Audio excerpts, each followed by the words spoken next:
করা লিখে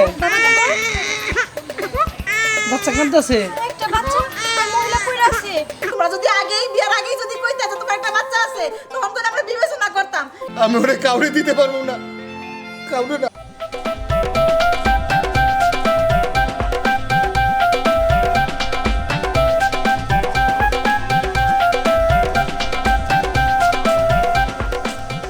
অসুবিধা হইতেছে তো? না বাবা, অসুবিধা তো আমার হইতাছে না, আমার মনে হইতাছে তোমার হইতাছে, কারণ তোমার তো বয়স হইছে। এইভাবে আর কতক্ষণ হাঁটবা বাবা? তুমি এক কাজ করো, ব্যাগটা আমার কাছে দাও, তুমি বাড়িতে ফিরে যাও। আমি যদি সামনে রিক্সা পাই চলে যাবনি, না হয় হাঁটতে হাঁটতেই যাবো। মারে সামনে পাবি না, সেই হাট কলার উমরের উপর জাম লাগবো, তারপরে সে গাড়ি পাবি। সমস্যা নাই বাবা, আমি তো এর আগেও কয়েকবার গেছি, আমি যাইতে পারবো, অসুবিধা হবে না। যাইতে পারবি তো? হ্যাঁ, তুমি ব্যাগটা আমার কাছে দাও। দেখিস দেহি না যাইস মা। আচ্ছা বাবা, তুমি চিন্তা করো না, আমি বাড়িতে পৌঁছে তোমার একটা ফোন দিব। আচ্ছা আমি সামনের সপ্তাহে যাবো নি একদম। আচ্ছা ঠিক আছে বাবা, তুমি সাবধানে যাও কিন্তু। আচ্ছা তুই দেহি না যাইস। আচ্ছা।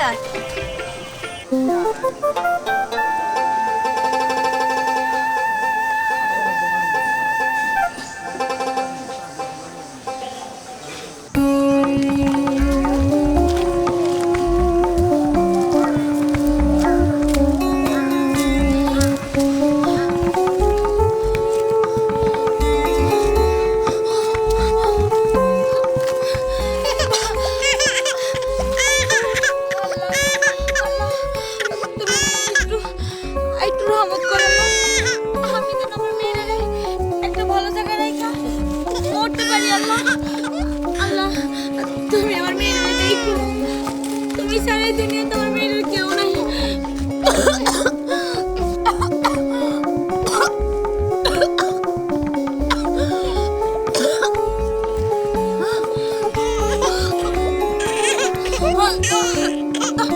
মা, মা তুই আমার মাফ করে দিস, আমি পারলাম না, তোর একটা ভালো জায়গায় রেখে যাইতে একমাত্র আয় বড়লা।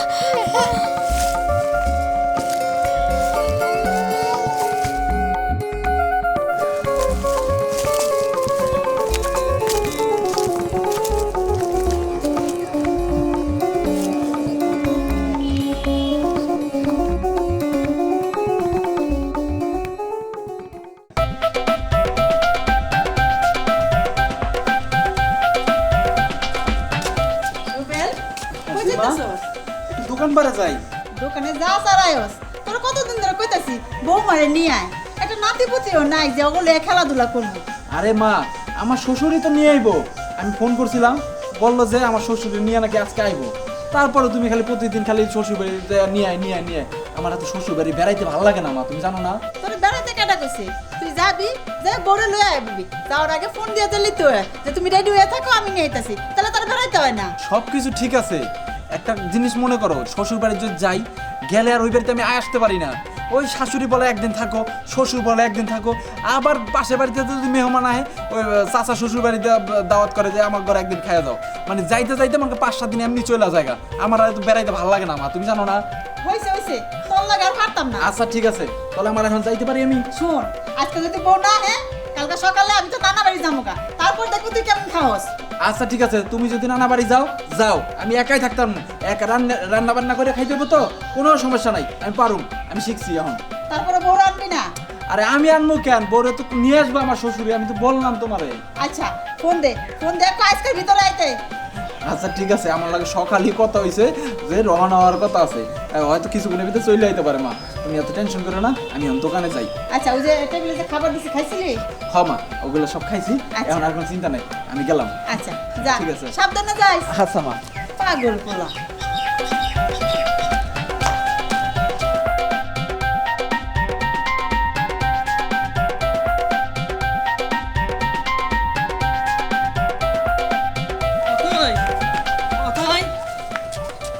দাঁড়া মা। বাবা তুমি আবার হ্যাঁ। দৌড়াই দৌড়ে আসছো, কিছু হইছে? না মা, কিছু হয় নাই। ওই যে চিন্তা করছিলাম তোর লগে নিয়েই যাই। জামাই বাবা যে আবার ফোন দিছিল যে আব্বা আপনার মেয়ের লগে করে নিয়ে আইন, আবার এত দূর যাবি একা, রাস্তাঘাটে কোনো অঘটন হয় নাকি, তার লগে নিয়েই যাই। দে ব্যাগটা দে। বাপরে বাবা, আমি মনে করছি না জানি কি হয়েছে, এমন ভাবে তুমি দৌড়াইছো। ঠিক আছে চলো। চল চল।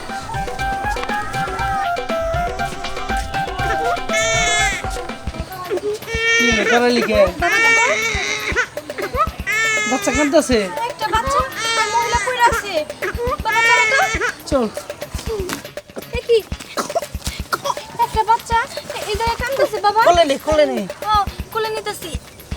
আরে কি সুন্দর বাচ্চা। কত সুন্দর একটা বাচ্চা। কিন্তু বাবা এই জায়গায় যে মহিলাটা পড়ে আছে আমার মনে হয় ওরই বাচ্চা।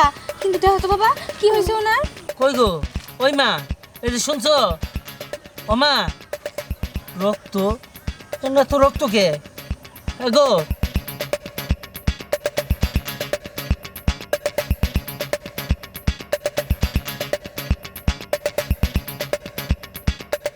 মা হাত পা তো ঠান্ডা হয়ে গেছে, আমার মনে হয় মরে গেছে মা। মইরা গেছে বাবা? তাইলে কেমনে হবো? মহিলাটা তো মইরা গেছে, কিন্তু এই বাচ্চাটা আমি এই জায়গায় কেমনে একা রেখে যাই? আশেপাশে তো কোনো লোকজন দেখতেছি না। বাচ্চাটারে কে নিয়ে যাবো? কি করবো আমিও তো বুঝতে পারছি না। আর বাচ্চাটা দেখ তোর ঘরে গিয়ে কি সুন্দর চুপচাপ হয়ে গেছে গা। কত সুন্দর বাচ্চা। আমি বলি কি বাবা, বাচ্চাটা আমি সাথে করে নিয়ে যাই। আমি ওরে মায়ের আদর ভালোবাসা দিয়া লালন পালন করবো নি। যেহেতু মহিলা মরেই গেছে, এই বাচ্চাটা কার কাছে থাকবো তুমি কও? আরে হ্যাঁ এই বাচ্চা যে নিয়ে যাবি, আবার কি কই, আবার তুই যাবো কোনে? বাবা এত ভাবার সময় নাই। বাচ্চাটা এই জায়গায় থাকলে কান্না করতে করতে না খায় মরে যাবো। চলো তার থেকে হলে আমরা নিয়ে যাই সাথে করে। হ্যাঁ চল তাড়াতাড়ি চল। মানে আমরা যে যাবো, এ মরা মানুষটারে কই কি করে দাফন খাবন করেন লাগছিল না? আমরা এখন কি করবো বাবা? এই জায়গায় থাকতে গেলে যদি আবার কোনো ঝামেলা হয়, আল্লাহ উনারে দেখবো। চলো বাবা আমরা এই রাস্তা দিয়ে তো বাচ্চাটারে কত নিয়ে মানুষজন নিয়ে আইবো, একজন না একজন মাটি দিবই। চলো। চল চল। আচ্ছা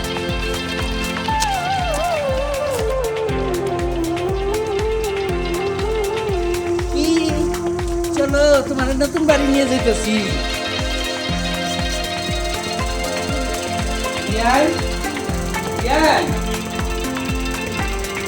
কি সুন্দর ঠান্ডা লেগেছে। বৌমা আইছো? আসসালামু আলাইকুম বিয়াই। ওয়ালাইকুম আসসালাম। কেমন আছেন? আল্লাহর রহমতে ভালো আছি বিয়াই। বৌমা এই বাচ্চা কার? বিয়াই বৌমার যে আগে বিয়ে হয়েছিল কোনোদিন তো কর নাই, এই ঘরের বাচ্চা আছে। আমি এটা মাইনে নিতে পারবো না। আপনি তো বেইমান গেল লেগা আমরা না জানাইয়া বিয়ে দিচ্ছেন। আমার পোলা সহজ সরল দেখা আপনার মাইয়া দিয়া আমার পোলাটা ঠকাইছেন। আপনার মাইয়ার যে আগে বিয়ে হয়েছিল কোনোদিনও কর নাই। আর এই সন্তান আমরা জীবনও মাইনা নেব না। আপনি নিয়ে যান আপনার মাইয়ারে। আমার পোলারে আবার বিয়ে করাবো। কি পাইছেন? হ্যাঁ মাইয়া নিয়ে 1 মাস 15 দিন রেখে দেন। এই কারণে এই যে বাচ্চা আছে এই কারণে রেখে দেন। দিয়া যান না, আমরা ফোন দিলেও দিয়া যান না। কি পাইছেন আপনারা? না না বিয়াই, আমার একটা কথা শুনেন। না না আপনারা কোনো কথা শুনবো না। বেঈমান মানুষের লগে কোনো সম্পর্ক নাই। আপনার মাইয়া নিয়ে আজকেই যাবেন। বিয়াই বিয়াই দুটা কথা শুনেন। না একটা কথা শুনবো না আমি। আরে বিয়াই, আরে আমার দুটা তো কথা শুনেন। না। আরে একটু সুযোগ তো দিবেন। না আপনাদের কোনো কথা আমি শুনবো না। বেঈমান মানুষের লগে কোনো সম্পর্কও নাই, কোনো কথাও আমি শুনবো না। আম্মা আপনি এমন কেন করতেছেন? বিশ্বাস করেন এই সন্তান আমার না। আর আমি কই যাবো? আপনি আমার কেন তাড়াই দিতেছেন? কই যাইবা? আগের স্বামীর কাছে যাও। আর এই সন্তান তোমার না এখন কাও না? হ্যাঁ সন্তান আছে দেখেই 15 দিন 20 দিন 1 মাস করে থেকে আসো বাবার বাড়ি। আমি আর এই বাড়িতে আমি জায়গা দিব না। যাও বাবার বাড়ি যাও। বিয়াই বিয়াই দুটা কথা শুনেন। এই বাচ্চার পরিচয় দিব আমি। কার বাচ্চা? বিয়াই দুটা কথা হইনা যান। আমার কথা শুনেন, পরিচয় নেন। এই বাচ্চা অতন না, আমাকে কেউ না বিয়াই। বিয়াই আম্মা, কথাটা শুনে না যান। সত্যটা তো আপনি না জানাই চলে গেলেন। সত্যর মুখোমুখি না হইয়া আপনি আমার ভুল বুঝা চলে গেলেন। বাবা এখন কি করবো তুমি কও না। চল না আমরা চলে যাই। আয় না বাবা চলে যাবো না। এই বাড়ি থেকে আমি এক পাও বাই করবো না। কারণ আমার শাশুড়ি আমার ভুল বুঝা আমার এতগুলা কথা শুনে উনি ঘরে চলে গেল। সে ভাবছে সত্যি সত্যি এই বাচ্চাটা আমার। কিন্তু বাবা এই বাচ্চা তো আমার না। আল্লাহ তো একজন সাক্ষী আছে। আচ্ছা যাই হোক, আমি আমি এই জায়গায় অপেক্ষা করবো আমার স্বামীর জন্য। যে পর্যন্ত ও না আসবো এখান থেকে আমি একটু নড়বো না। ও আসবো, তারপরে সব কিছু আমরা প্রমাণ করে দিব যে এই বাচ্চা আমার না। বাবা বসো, বসো তুমি এই জায়গায়। এলে বহি আমরা। আহো জামাই বাবা যে আইলে তারপরে বুঝাই নাই থুইয়া তারপরে আমি যাবো, এর আগে যাবো না।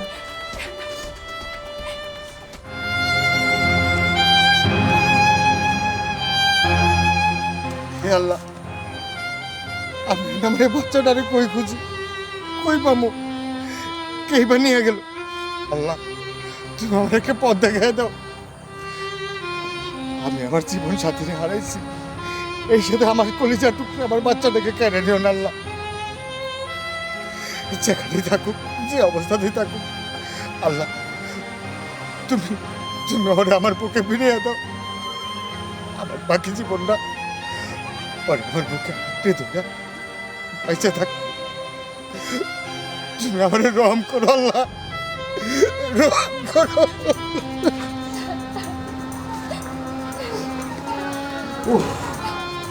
জামাই বাবা যেয়েছে। তুমি আইছো? তুমি তুমি কখন আইছো? আর এই জায়গায় কেন, এই জায়গায় বসে রয়েছো কেন? ঘরে যাও। না, তোর বউ ঘরে যাইব না। তোর বউর যে আগে বিয়ে হয়েছিল তুই জানতি? হ্যাঁ, তোর শ্বশুরের চিটারি করে তোর লগে বিয়ে দিছে। এই এই করে একটা সন্তান আছে, এই কারণে বাপের বাড়ি গেলে আর আইতে চায় না। বিয়ে আপনি বিশ্বাস করেন? কোনো বিশ্বাস নাই, কোনো আপনাকে কোনো কথাই আমি শুনবো না। আজকে এই বড় এই বাড়িতে খাদাবি, এই বউ যদি বাড়িতে থাকে তাহলে আমি বাড়ি থাকবো না। আমার একটা কথা শুনলেন না আপনি? আপনার কোনো কথা আমি শুনবো না। অথই মা যা কইতাছে সব কথা কি সত্য? আরে আম্মা তো আমাদের কোনো কথাই শুনতেছে না, কোনো কথা না শুনে ওনার মতো উনি বলতেছে। তাহলে কেমনে বলবো যে এই সন্তান আমার কি না? আচ্ছা, তোমার যদি সন্তানই না হইতো তাহলে কি কইরা এই বাড়িতে এই সন্তান আসলো? কও আমারে। দেখো বাবা, আরে যে- এতটুকু একটা বাচ্চা মা ছাড়া তো কখনো থাকতে পারে না। আর তোমার করে কি সুন্দর ঠান্ডা ভাবে রইছে। না না, এই সন্তান আসলেই তোমার। বিশ্বাস করো না না, কোনো বিশ্বাস নাই। ওরা বাড়িতে খাদা, এক্ষুনি খাদাবি। আমি ওরা দেখতেই পারি না এখন। আপনারা দুইজনের একজনও তো আমার কথা শুনতেছেন না। কোনো আমাকে কথা মা শুনবো আপনার না। কোনো কথাই শুনতেছেন কি না। কথা শুনবো সব বলেন? কি কথা শুনবো? এই যে কাপড়টা পরছে, কাপড়টার সাথে বাচ্চার কাপড়ের সাথে মিল আছে, আপনার কাপড়ের সাথে মিল আছে, বুঝছেন? আমি কিভাবে অবিশ্বাস করবো? অবিশ্বাস করার কোনো কারণই নাই। আপনারা এই বাড়ি থেকে বের হয়ে যান। রুবেল দেখ, বৌমার লাগে এই যে বাচ্চাটার চেহারা মিল আছে। তাহলে তাহলে কেমন অবিশ্বাস করবো আমি? হ্যাঁ, একটা কথা তো শুনবেন আমাদের, আপনি তো কোনো কথাই শুনতেছেন না। তোমার কোনো কথা শুনবো না। তোমরা যদি আগেই বিয়ার আগেই যদি কইতে যে তোমার একটা বাচ্চা আছে, তখন তো আমরা বিবেচনা করতাম। এখন তোমরা যখন গোপনই রাখছো, তাহলে গোপন ভাবে এই বাড়িতে বাইরে যাও, যাও। বাবা এরা তো কোনো কথাই শুনতেছে না, কি করবো তুমি কও? হ মা, কি করবো? আর কথা শুনে লাভ নাই, বাড়ি থেকে বাইর হন। বাইর হন কইতাছি, আবার দাঁড়ায় রয়েছেন, এখান থেকে বাইর হন। বাবা চলো আমরা চলেই যাই, এরা যখন আমাদের কোনো কথাই শুনতেছে না। আর এই জায়গায় থেকে কি করবো? সত্যের জয় ঠিকই আছে, সত্য একদিন ঠিকই প্রকাশ হয়ে আসবো। চলো আমার বাচ্চা, আমার বাচ্চা। চলো চলো বাবা, আর এক মুহূর্তের বাড়িতে থাকবো না। হ্যাঁ হ্যাঁ, যাও যাও। আমার বাচ্চা, আমার বাচ্চার আপনি কই পেলেন? ওই দেখছো রুবেল, দেখছো তো ওই ওই বাড়িতে যে সংসার করে, এই যে দেখছোস? এই যে জামাই ওয়া করছে। বিয়াই, আগে কথাটা শুনেন তারপরে কথা কন। কি এমন কথা করতেছেন আপনারা? চুপ করেন। এটা আমার বাচ্চা, আর তার আমার কেউ না। তাহলে আপনার বউ কই? হ্যাঁ, এই বাচ্চার মা কই? সে ভাগ্যের নির্মম পরিহাস। আমার বউটা দীর্ঘদিন ক্যান্সারে ভুগতেছে। সকালবেলায় ওরে নিয়ে বাড়ি থেকে বেরিয়েছে, একটু কাজে গেছে। আমি বাড়ি ছিলাম না। হুট করে বাড়িতে ফেরার পথে দেখি আমার বউটা রাস্তায় পড়ে মরে রয়েছে। আমার বাচ্চাটা তার কাছে নাই। এই গ্রামের এমন কোনো জায়গা নেই আমি আমার সন্তানকে খুঁজি না। বিশেষ করে আমি তন্ন তন্ন করে আমি প্রত্যেকটা বাড়ি ঘুরছি, কিন্তু কোথাও আমি আমার সন্তানকে খুঁজে পাইনি। আল্লাহর অশেষ মেহেরবান, আমার সন্তানটা আপনাকে বাড়িতে পাঠাইছে। তা না হলে কি যে হয়ে যাইতো এক আল্লাহই জানে। আপনার বউ রাস্তায় পড়ে আসছিল মোরা, বাচ্চারা কি হইব না হইব দিশে বিষে না ভাইয়া, বাচ্চাটা আমরা তুলে নিয়ে এসেছি। কিন্তু বাচ্চাটা আনার পরে যে অপমান, যে লাঞ্ছনা আমরা পাইছি তার বলার মতো না। ভাইজান আমি আপনার কষ্টটা বুঝতে পারছি। এইটুকুনি বাচ্চা তার মা হারাইছে, আর এই বাচ্চাটারে আমি আমার কোলে কইরা এই বাড়িতে আনছি, মানে আমার সংসারে আনছি। আর এই বাচ্চাটা এই বাড়িতে আনার পর আমার সংসারে ঝড় উঠছে। আমার স্বামী, আমার শাশুড়ি তারা কিছু বুঝলো না সুঝলো না, আমার উপরে মিথ্যা অপবাদ দিয়ে দিল। আমার প্রায় 1-1.5 বছর ধরে বিয়ে হয়েছে, কিন্তু আমার বাচ্চা হইতেছে না। অনেক চেষ্টা করতেছি, তাই যখন এই বাচ্চাটারে দেখলাম আমার ওর জন্য খুব মায়া হইলো। ভাবলাম এই বাচ্চাটা আমি আমার সাথে করে নিয়ে যাই, লালন পালন করে মানুষ করি। আমি আমি ভাবছিলাম আমি ভাগ্যগুণে মা হয়ে গেছি, কিন্তু এরা আর আমার মা হইতে দিল না। আমার অপবাদ দিতে দিতে একদম মাটির সাথে মিশিয়ে ফেলছে। চুপ করো, তুমি আর লজ্জা দিও না। আমরা ভুল করছি মা, আসলে যা না যাই না শুই না আমরা আমার বউরে, তুমিও ভুল বুঝছো আমিও ভুল বুঝছি। শুধু শুধু আসলে আমার বউয়েরও দোষ নাই, আমার শ্বশুরেরও দোষ নাই, এখানে দোষটা আমাদেরই। না যাই না উল্টা বউরে ভুল বুঝলাম, এটা ঠিক কাজ করি না মা। বৌমা, আমি না বুঝা তোমার অনেক কথা কইয়া ফেলাইছি, আমাকে মাফ করে দিও। না না মা, মাফ কেন চাইতেছেন? তবে একটা জিনিস জানা রাখবেন, কোনো কিছু হওয়ার আগে আগে ভালোভাবে যাই না শুই না, তারপর একটা মানুষের মিথ্যা অপবাদ দিবেন। হো, আমি অনেক অপরাধ কইরা ফেলাইছি বিআই সাহেব, আপনারা অনেক কথা কইয়া ফেলাইছি, আমাকে মাফ করে দিয়েন। আমি অনেক বড় অন্যায় করে ফেলাইছি। এই বাচ্চাটা নিয়ে আমরা আগে জিজ্ঞানের দরকার ছিল যে এই বাচ্চাটা কই থেকে আইছে। আমরা তো কিছুই শুনতে চাই নাই, তারপর খালি অপবাদই দিতেছি। না না বিয়াই, ওরকম কথা কয়ে আমার লজ্জা দেন না। ভুল মানুষ মাত্রই হয়, ভুল করছিলেন, ভুল ভাঙছে, এটাই আল্লাহর কাছে হাজার হাজার শুকুর। আর কর কিছু নাই আমাদের। আপনাকে অনেক অনেক ধন্যবাদ। আজকে যদি আমার বাচ্চাটা আপনারা না আনতেন তাহলে তো একটা অঘটন ঘটে যেতে পারত। আপনাকে বদলতে আল্লাহ আমার বাচ্চাকে আমার বুকে ফিরিয়ে দিচ্ছে। শুনুন, যাই হোক আপনাদের প্রতি আমার অনেক কৃতজ্ঞতা। আমার বউরে আবার দাফন কাফন করতে হইব, আমি যাই। ভাই শুনেন, হ্যাঁ একটা কথা বলবো, যদি কিছু না মনে করেন। বলেন। আসলে আপনার বউ তো মারাই গেছে, আর হয়তোবা আপনি কিছুদিন পর বিয়েও করবেন। আর এত সুন্দর ফুটফুটে বাচ্চাটা সৎ মায়ের কাছে থাকুক, এইটা আমি চাই না। আর আমারও তো কোনো বাচ্চা হয় না, আমি চাই ভাগ্যগুণে মা হইতে। আপনি যদি আমার বাচ্চাটা দিয়ে যাইতেন, আমি ওরে নিজের সন্তানের মতো করে লালন পালন করে মানুষ করতাম। হ ভাই, আমি এই কথাটা কইছিলাম, আমার বউয়ের সাথে আমি একমত। দেন না আমার বউ ভাগ্যগুণে মা হোক। না না, আমি ওরে কাউরে দিব না, ওরে আঁকড়ে ধরে আমি সারা জীবন কাটিয়ে দেব। আপনি এমন কোনো কথা কইেন না যে কথা আমি রাখতে পারব না। এটা আমার পক্ষে ধর, ওরে আমি আমার পক্ষে আঁকড়ে ধরে সারা জীবন আমি কাটিয়ে দেব। আমি ওরে কাউরে দিতে পারবো না, কাউরে না। না বাবা, এই কথা কইেন না। আপনি আমার বৌমা অনেক শখ করে আপনার বাচ্চাটা আনছে, দিয়া যান। দেন না ভাইজান, আপনার আমি কথা দিতেছি, আপনার বাচ্চার কোনো অযত্ন হবো না। আপনার যখন মন যাবো, আপনার বাচ্চাকে আপনি এসে দেখা যাবেন। হ্যাঁ। দিয়ে যান না আপনার দিয়ে যান, বাচ্চাটা আমার আপনার কোলে। যখন মনে চাইবো আমার বাড়িতে চলে আসবেন, আর আপনার বাচ্চারা দেখবেন। ভাই দিয়ে যান না, আমি যদি আপনার ভাই হইতাম তাহলে কি পারতেন না আমার কথাটা ফেলাই দিতে পারতেন না। দেন না, আমার বউ খুব ভালোবাসবো ওরে। দেন না ভাই, দেন না। আপনি কি চান না আপনি যদি বোন থাকতে আপনি তো চাইতেন তার বুকে হাসি ফুটুক। হ্যাঁ। আমি বোনের হ্যাঁ। দাবি নিয়ে আপনার বাচ্চাটা আমার কাছে চাইতেছি। দেন না দেন না, ভাইজান। আমার বউটা ভাগ্যগুণে মা হইতে চাইতেছে। ভাই দিয়া যাও বাবা, দেন, দিয়া দেন। যাও। তুমি কাঁদো না, তোমার বাচ্চা অনেক আনন্দেই থাকবো। হ্যাঁ। বাসা ভাই অনেক আনন্দে আপনি কাঁদেন না, চলেন আপনার সাথে আপনার বউরে আমিও দাপন করতে যাবো। বাবা চলো দাপন করে আসি। ভাই আমরা যাবো তো, এই যে তোমরা থাকো, আমরা গেলাম। যাও যাও তাড়াতাড়ি চলো। যাও। ঘরে চলো। যাইতেছি আম্মা। আল্লাহ, তুমি তুমি ওই মহিলারে ব্যস্ত নসিব করো। আর এই বাচ্চাটার আজকে থেকে আমি আমার নিজের সন্তান হিসাবে মানুষ করবো। আমি ভাগ্য গুণে মা হইছি।